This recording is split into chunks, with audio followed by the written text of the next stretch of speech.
You broke reality? Yeah. Fix it! Now! Before we all go completely insane.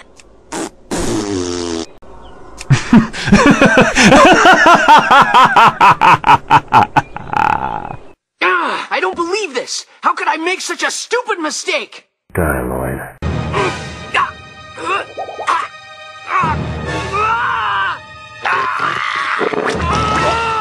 You have my thanks.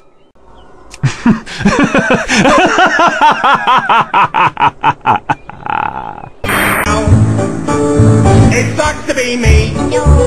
It sucks to be me. No.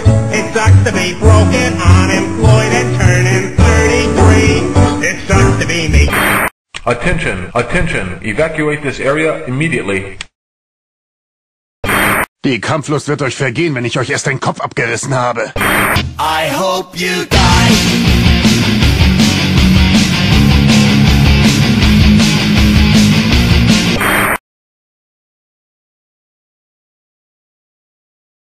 Do not watch this program!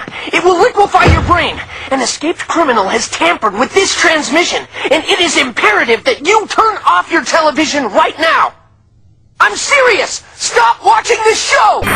Help! Help! I'm going down! Ein Held ist gefallen. Ich bin zur Erde zurückgekehrt und habe sie mit meinen Füßen wieder in Besitz genommen. Sweat, baby, sweat.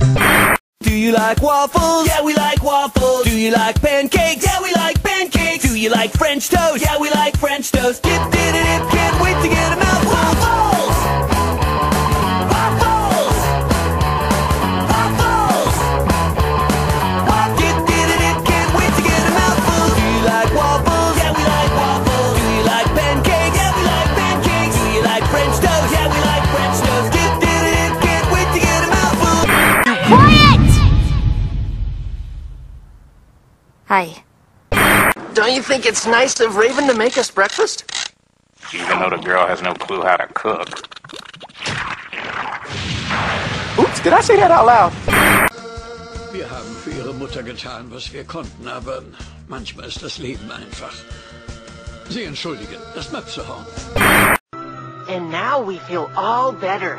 Okay, Kontaktaufnahme mit der neuen Chefin, mit Hilfe eines Fotos von meinem Nachwuchs und einer brillanten darstellerischen Leistung. Oh, ist das Ihr Sohn? Was ist das? Oh, ja. Sein Name ist Sam. Ich selbst habe eine Tochter. Es funktioniert. Gleich nachhaken mit einer Anschlussfrage. Aber wird nicht zu persönlich. War es eine vaginale Geburt? Ja. Der Kopf ist riesig. Muss wehgetan haben. Wow.